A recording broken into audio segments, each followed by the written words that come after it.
Bom dia. Hoje é 13 de dezembro de 2016, 8h04, né? E a minha volta, o tempo está um pouco fechado, mas está bonito, né? Tem as nuvens ali, né? Aqui é a Serra, do Rio de Janeiro. Estou a 20 metros de altura da estrada. Um clima muito agradável e parece que o sol vai abrir. Tem umas nuvens atrapalhando, mas tudo indica que o tempo vai abrir. Vai ficar um dia muito bonito aqui no Rio de Janeiro. E continuando a minha série de reflexões científicas, filosóficas e espirituais, hoje eu vou refletir sobre um texto que eu escrevi há muito tempo, quando eu ainda estava acho que na Cândido Mendes, em 1998, 2000, que o título é Uma Educação para o Terceiro Milênio Sem Zona de Moralidade, né? Uma reflexão sobre a educação, o que está acontecendo, quais os caminhos que estão aparecendo na nossa frente e quais aqueles que nós podemos traçar sem risco de cair num caos de valores, né, que já está, uma crise de valores imensa, e possa encontrar vamos refletir então, um rumo certo para nossas vidas, né?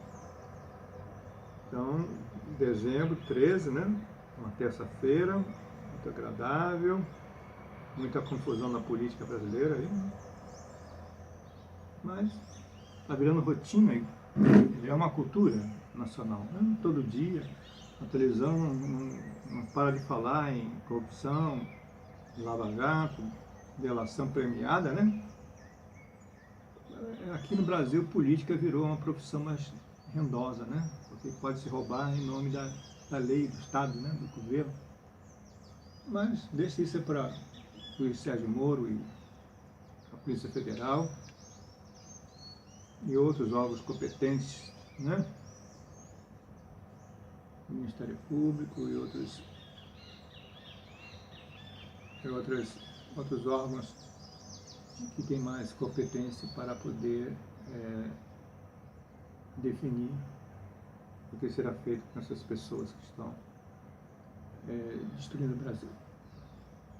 Então o texto de hoje de reflexão será uma educação para o terceiro milênio sem zona de imoralidade. É um texto que eu escrevi já faz muito tempo. São tantos que eu escrevi desde 88, né, de agora que eu escrevo, né? Desde a minha crise espiritual em 1988, começou em agosto, com a questão do amor divino, né? Na qual eu fiz tese de mestrado e doutorado também sobre esse tema na UFRJ.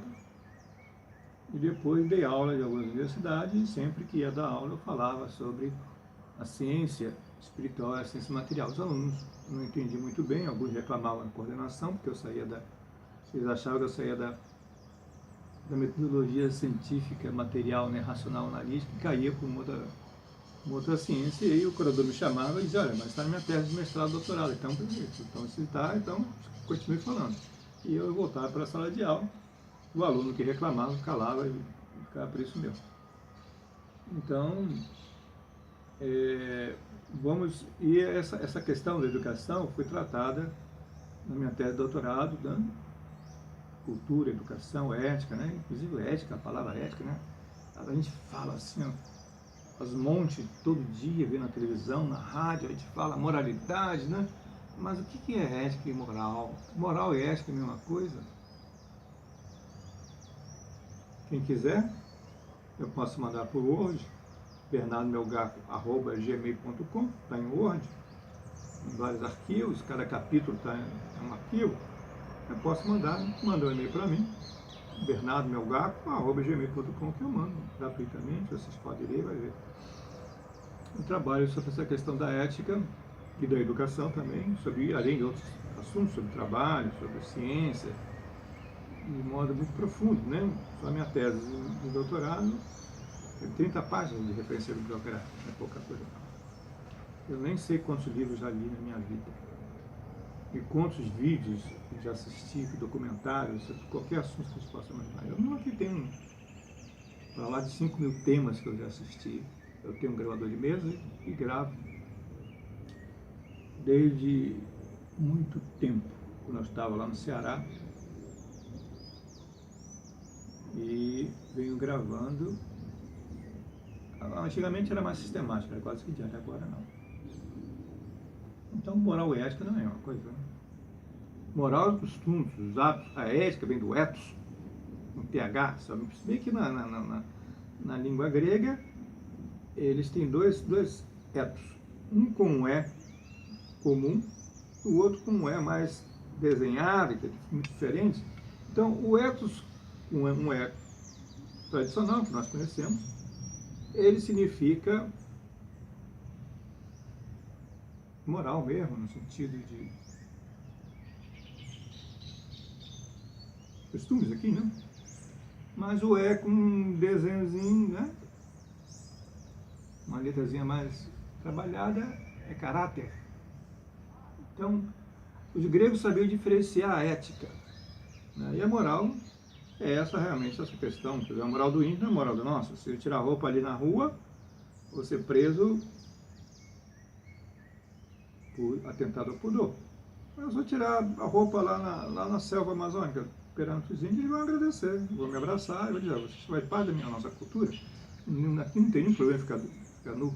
Mas aqui na nossa civilização, né, da cidade grande, as leis sociais, que são punitivas, né, diferente das leis de Deus, que são evolutivas, né? Eu tenho até criei uma frase, né, muito interessante sobre isso, né? As leis de Deus, se você sabe, se você conhece, respeite. Se você não sabe, aprenda. Porque, segundo vários filósofos e espiritualistas de peso, como Pietro Baldi, como os filósofos italianos cristãos, na lei de Deus, ela não falha. A humana falha, mas a lei de Deus não. Então, quem é Deus? Ninguém pode definir, né? Não existe forma, não existe nome, não existe... Deus está em tudo, em todos, ao mesmo tempo. Está no espaço que está agora cantando, está nessa madeira, está nesse mouse, está nesse computador, ele é tudo e todos ao mesmo tempo. Então, definir Deus é muito complicado. A gente pode até ver numa pessoa, né? Ou no animal, como os hindus vê na mitologia deles, né? No elefante, no rato, no macaco. E nós vemos aqui no Ocidente as figuras, principalmente no Brasil, né? No Ocidente, a figura de Jesus Cristo como uma manifestação divina, que é certo, não tem nada contra isso, não, que é verdade, só que ele não foi o único, né, como diz a Igreja Católica. Existem várias divindades manifestadas nos homens, né, como Sati Sai Baba, Yogananda, né, o próprio Einstein, que a divindade se manifestou brilhantemente. Não tem a menor dúvida disso. Eu sou uma pessoa intuitiva e sei lidar com essas questões paranormais, só que eu não gosto de me aprofundar. É um caminho sem volta se você se aprofundar. Então tem que saber lidar até com essas questões, sabe? Então não aconselho todo mundo a avançar aí nesse mundo que não é espírita, gente. Não confunda espiritismo com espiritualismo. Espiritualismo é mais abrangente. Espiritismo está numa linha kardecista, na linha que ali é bem, que é legal, não vejo nada contra, adoro, né? André Luiz, adoro Chico Xavier, eu acho que ele é um ícone, uma santidade que não foi reconhecida pela igreja, né? Podia ser reconhecido, porque só porque ele é espírito não pode ser por isso que um santo. Ele fez milagres, sim, só que ele não ficava manifestando as suas coisas. Quem gosta muito de contar sobre Chico Xavier é Divaldo Franco, é um espírita que hoje é famoso pela sua eloquência, pela sua verbalização, pela sua argumentação muito bem trabalhada, né? Um sábio espírito. Ele disse que uma vez ele se encontrava, né, com Chico Xavier e trocava figurinhas espíritas, né? E uma vez Chico Xavier, ele foi falar com Chico Xavier chegou alegre para ele e tal, e ele também alegre, para os dois se encontravam amistosamente e tal. E Divaldo Franco falou, bem, conta aí uma novidade do mundo espírita, dos fenômenos espirituais. E ele falou, eu vou contar sim. Veio uma mulher me procurar e pediu que eu olhasse para a minha aura. A aura é o campo bioeletromagnético, que tem em todo mundo, né? Isso aí, os cientistas espiritualistas sabem disso, eu também já vi. Não tenho a menor dúvida da existência desse campo bioeletromagnético, que é a aura. Você está vendo alguma coisa na minha aura? Aí Chico olhou para a mulher e falou, sim, estou vendo. Você está com uma luz muito forte na cabeça. Aí a mulher ficou toda satisfeita. Obrigado, Chico. E foi embora, feliz, né? E o Divaldo Franco chegou para ele, pô, Chico, diga a verdade, pô. Você viu mesmo a luz na cabeça da mulher? A mulher estava iluminada? Claro, pô. Tinha uma luz na cabeça dela. Era uma lâmpada de 100 watts, muito forte.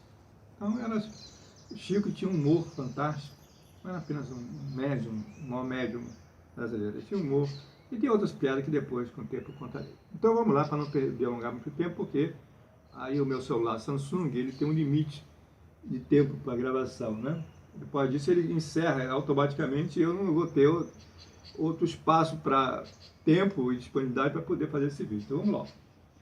Após uma educação para o terceiro milhão em 6 anos de moralidade. É o texto que eu vou refletir sobre hoje. Após a leitura do artigo de Simon Schwarzman, eu não sei ler esse nome, mas tudo bem, titulando os grandes temas da educação, Jornal do Brasil, 3 de junho de 2001, Caderno Brasil, página 4, fecha parênteses, me senti motivado a escrever estas linhas de argumentação. Penso que a questão da educação tem raízes muito profundas que precisamos descobrir para compreender o seu significado universal. A educação é algo complexo que tem a ver com toda a história, a filosofia do ser e o mundo que nos rodeia. Ela faz parte da busca humana desde que o homem foi criado, mas que ninguém sabe dizer com certeza como no princípio de tudo aconteceu o fato primordial criador. A educação nasceu, portanto, com a necessidade do homem e a sociedade saberem mais a respeito de si próprios e dos fenômenos com os quais interagiu e descobriu. Educar é conduzir para, educare, ou transmitir conhecimentos, diz os dicionários. Mas conduzir para onde? Transmitir o quê? Que lugar a educação nos deve levar ou conduzir? E para qual sentido? O princípio ou o fim? A questão da educação nos conduz a uma variedade de respostas especulativas. Um parênteses, hipótese.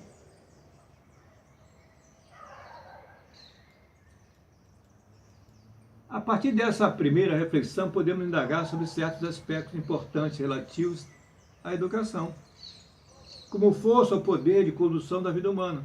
Assim, podemos apontar alguns pontos teóricos como o ponto de partida para uma discussão. A. Primeiro ponto. O lugar de satisfação onde estamos. B. As condições materiais e espirituais onde nos encontramos.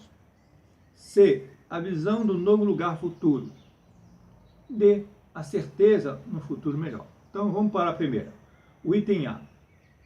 O item A nos obriga a avaliar, quer dizer, o lugar de satisfação onde estamos, nos obriga a avaliar a natureza do comportamento humano atual. Podemos afirmar que existe uma educação para a realização total? O homem pode se encontrar felizmente?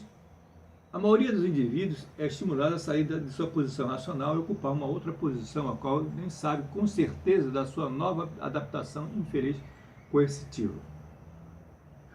O lugar de satisfação implica uma tomada de consciência da inserção existencial essencial, o plano do sentimento, das vivências, do autoconhecimento, da revelação, da intuição e dos valores do bem útil. Faz-se necessário distinguir o que é acessório e o que é essencial. O homem vive realmente esclarecido a respeito da sua real existência? Tremendo. Será que a sensibilidade do homem moderno sabe distinguir a mistura que se criou entre o plano acessório e o plano essencial? O que ele vive, ou ele vive alienado e indiferente ao seu próprio caminho interior? Que tipo de saber ajudaria a resolver a hipótese bem provável do homem moderno estar vivendo uma meia-vida ou uma vida determinada por valores contrários à sua verdadeira natureza essencial? Uma pergunta. É o Estado, através de um grupo técnico de educação, quem determina o sentido e o conteúdo da educação para todos? É um técnico que faz isso? E a autonomia da pessoa não se leva em conta? A pessoa não pode se autoeducar? O Estado é que tem que educar a pessoa? Sempre. A realidade se resume numa construção de mundo organizado pelas mentes técnico-burocráticas do Estado científico.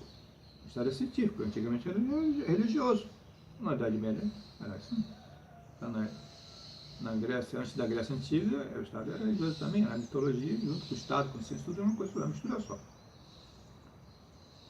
Quem em sã consciência poderá afirmar qual é o sentido verdadeiro da educação e da vida? Olha, eu fui professor de filosofia. Estudei muito filosofia ocidental e material.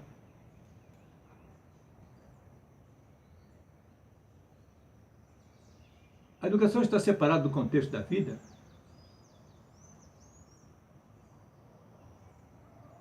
Até onde vai o limite da vida e onde começa o da educação formal funcional? E qual o seu significado e valor? A educação profissionalizante insere totalmente o homem no mundo social e existencial? Ela esclarece e liberta o homem da ignorância do seu limite, do livre-arbítrio existencial? Quantos lugares, entre aspas, lugares, podemos ocupar? Né? Topos, né? Lugares, topos, né? Quantos lugares podemos ocupar na realidade presente? E os valores, como podemos vivenciá-los e assimilá-los? A realidade é dada, construída por cada um na sua busca e esforço próprio. Essas respostas exigirão de cada um mais do que o uso da razão simplesmente, pois a dimensão do problema humano é uma questão de caminho, percurso e vivências em plano da realidade multidimensional de forma integrada e transcendental. A vida com uma realidade como uma cebola, gente. Imagina uma cebola com várias camadas? Por isso que ela é multidimensional, né? Esse plano aqui tem um filme da BBC de Londres, chama-se Mundos Paralelos, Teoria M. Assista, deve estar aí no Google, aí, na internet. Procure ver isso. Passe em sala de aula, mundos paralelos. Sabe quantos mundos paralelos os cientistas descobriram na matemática avançada? Eu tenho esse vídeo. E assisti brilhantemente a discussão dos bastidores da teoria M dos mundos paralelos. Os cientistas calcularam, pela matemática mais avançada, que existe pelo menos 12 mundos paralelos, onde eles bateram martelo. Mas acredito que existe muito mais do que isso. Ou seja, esse mundo aqui, esse plano, com esses bilhões ou trilhões de estrelas, é um mundo. Então existem N mundos.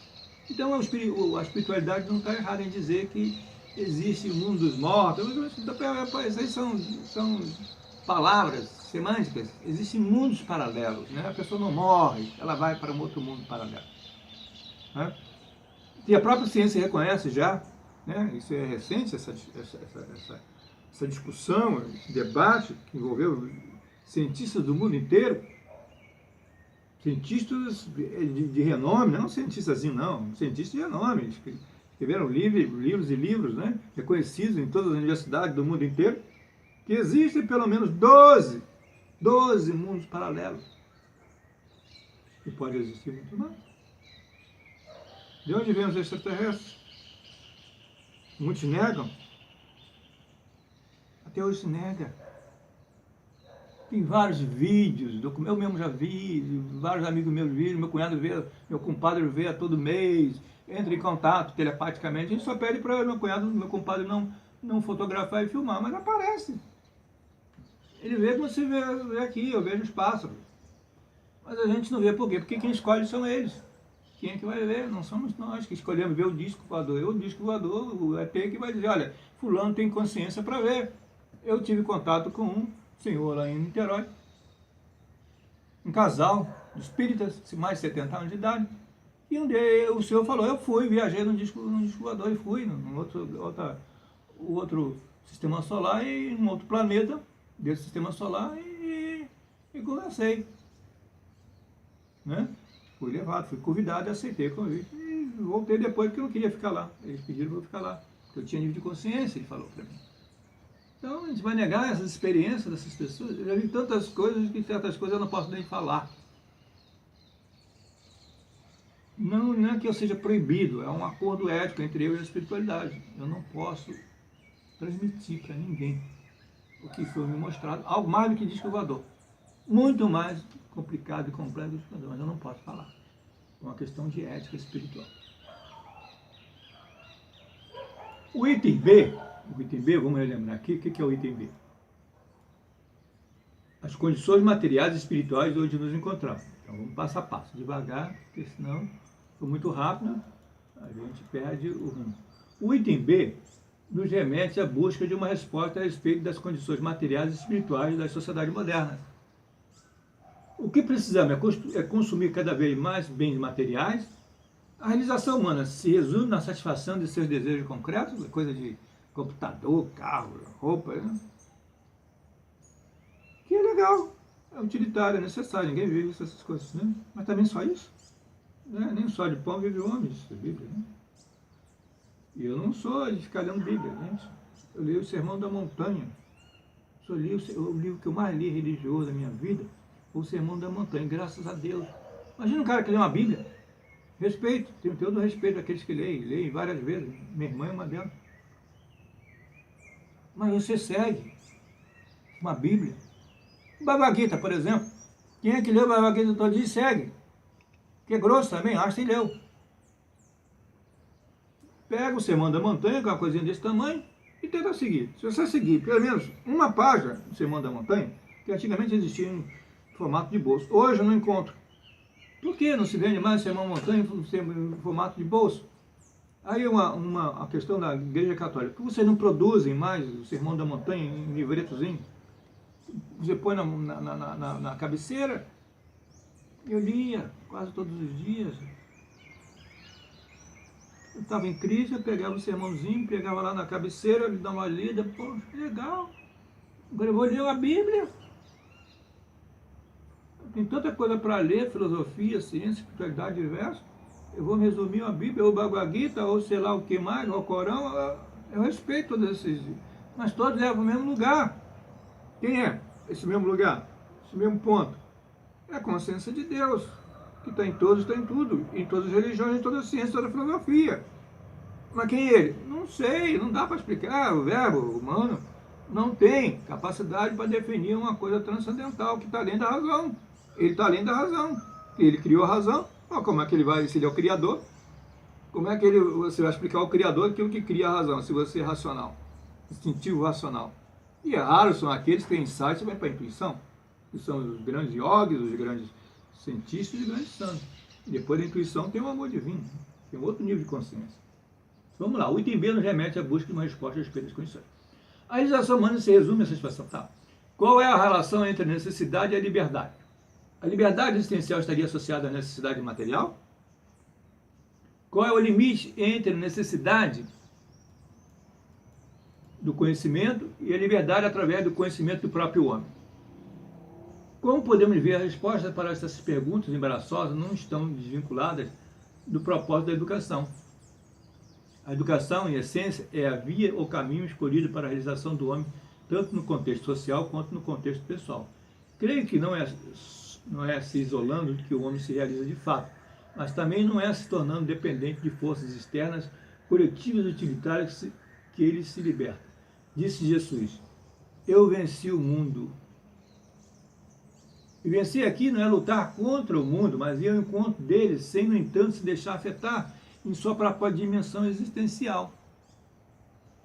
Tem um tilt no computador aqui, gente. Entrou um programa estranho. A lógica cartesiana, abre aspas, penso logo existo, que está furada, é o contrário, os yogis fazem o contrário, existe logo penso. A lógica cartesiana, penso logo existo, da educação moderna, vigora nos projetos técnico-burocráticos e turbo-capitalistas. Penso logo existo para viver subordinado e alienado de mim mesmo e preso à vida do consumo utilitário. Desde os tempos antigos, o homem se questiona sua posição observadora do mundo real. E nessa condição, o homem percebeu existir um paradoxo e um mistério. A realidade nunca foi um caminho fácil de consenso entre os observadores. Ela se configurava entre pelo menos dois caminhos: o natural ou racional, ideal ou material, sensível ou racional, substantivo ou instrumental, empírico ou racional, céu ou terra, Deus ou homem, espiritual, material, sabedoria ou ignorância, bem e mal. Ou seja, sempre desses dois polos. Nesse sentido, a educação é um caminho de esclarecimento para a solução do paradoxo do mistério da existência. O que se pode inferir é que não existe uma única forma de educação para a construção da verdade, de qual caminho correto a seguir. Ou seja, a descoberta do caminho é a própria vivência, a solução do paradoxo do mistério. E essa descoberta passa por uma experiência sensível em comum, sensível e intuitiva. De maneira que, como tornar o homem cada vez mais sensível, como tornar o homem cada vez mais sensível e intuitivo? O esforço, a disciplina para esse intento precisa sair da esfera política social, ou a poesis grega, e ir para a esfera existencial ontológica, a praxis grega. Então, estudo em filosofia. Convite à filosofia, você vai encontrar essa discussão. Marilena Chauí, que é uma das maiores filósofas do Brasil, acho que é da USP, Unicamp, deve ser da USP. Não sei se está vivo ainda, né? Convite à filosofia, dei aula na Cândido Domênico, aqui no Rio de Janeiro.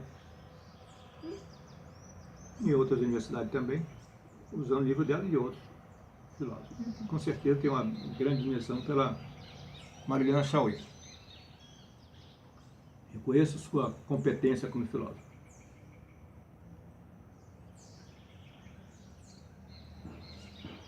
Essa passagem deveria ser fomentada e orientada pelos meios formais de educação moderna, mas não é o que acontece de fato. Tiraram a filosofia, estão querendo tirar a filosofia do ensino fundamental médio. Mas não é que vamos chegar com isso. Só profissionalizante. Quer que o brasileiro pense, porque se pensar, a elite dominante perde o seu lugar, né? Mas não é o que acontece de fato. A educação de hoje está voltada para a finalidade das ideias de progresso e sucesso material. O senso comum legitima através da cultura da ideia de riqueza competitiva na conquista de propriedades materiais e intelectuais legais. O homem ainda não resolveu a questão do lugar da sobrevivência e da necessidade, ou seja, o espaço da sua realização, equilibrada ou justa, material do mundo, no mundo. O outro espaço espiritual está latente à espera de um confronto e solução. O item C, vamos voltar aqui devagarzinho. O que é o item C? O item C é a visão no novo lugar futuro. O item C nos remete, por sua vez, à questão do devir. Futuro é o devir ou vir a ser. E o vir a ser é uma questão de evolução. O que é evolução descoberta? Minha tese de mestrado fala sobre isso, tá, gente? Se quiser, eu mando por e-mail minha tese de mestrado, 200 páginas. Fala sobre a questão aqui. O que é evoluir, o que é descobrir. A ciência descobre, mas a evolução é um outro processo. Não é a teoria de Darwin. Com todo respeito, Darwin, antes de morrer, já estava falando em cooperatividade, né, gente? E não em competitividade, né? Por quê? Nós vimos do macaco mesmo? Temos certeza absoluta? Se Stephen Hawking disse que toda teoria é provisória, você não pode afirmar que no dia seguinte ela vai funcionar. A própria teoria, segundo ele, a própria teoria da gravidade um dia pode falhar. No dia seguinte alguém pode encontrar uma variável e mostrar que a gravidade está furada. Aí, por isso, refuta e nasce uma outra teoria. Não, a teoria de evolução, ela existe porque ninguém conseguiu refutá-la. Mas os espiritualistas não aceitam muito bem não, porque conseguem transcender a teoria de Darwin, de adaptação, né? A lei do mais forte é o darwinismo social, né? Vence mais espertos, mais adaptados à política, à corrupção, ao roubo. Essa é a teoria do darwinismo social. Tem dois colegas meus da URC que brigaram comigo porque eu disse que não existia o darwinismo social. Tem vídeo na internet, vai lá, acesse e passe em sala de aula o darwinismo social. A luta do mais forte contra o mais fraco, os ricos, poderosos, né, gananciosos, né, grandes empreiteiros, grandes empresas, grandes empresários, grandes políticos pisando em cima da massa. É a lei de Darwin aplicada ao mundo social, darwinismo social. Ou não existe? Agora tem gente que engole, né? Eu não engulo. Eu sou meio duro naquela, sabe? Só se o cara botar uma na minha cabeça. A argumentação comigo vai ser complicada. Eu dei aula de teoria da argumentação, metodologia da pesquisa, teoria da argumentação, filosofia, ética, uma série de disciplinas. E eu sempre fui estudioso, né? Graças a Deus.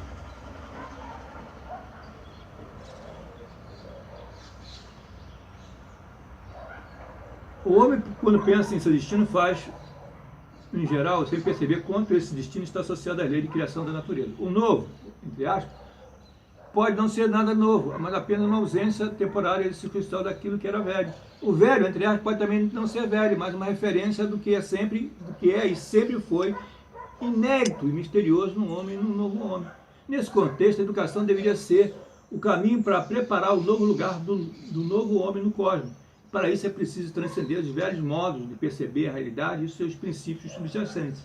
A educação deveria conduzir o homem para um novo mundo, um mundo de pequenas desigualdades econômicas e permanentes desigualdades espirituais. Um mundo de valores novos, onde cada um dá de si sem perder a sua dignidade e honestidade. Um mundo verdadeiramente sábio e sensível e amoroso. Na medida que o homem tenta, de todas as formas, apenas se desfazer do incômodo das desigualdades econômicas e sociais, ele não percebe a necessidade de uma outra busca e a autoeducação paralela e complementar para se estabelecer as isonomias espirituais. A questão não está, portanto, nas visíveis desigualdades sociais, base econômica, mas nas invisíveis ausências de igualdades espirituais, base ética, igualdades espirituais, base ética. A crescente desigualdade econômica e social é consequência da falta de uma permanente isonomia espiritual. Igualdade espiritual. É outro princípio que nós ainda compreendemos. Nem nossas universidades ensinam isso, nem sabem ensinar. Não tem método. O método racional e analítico não alcança essa dimensão. É isso.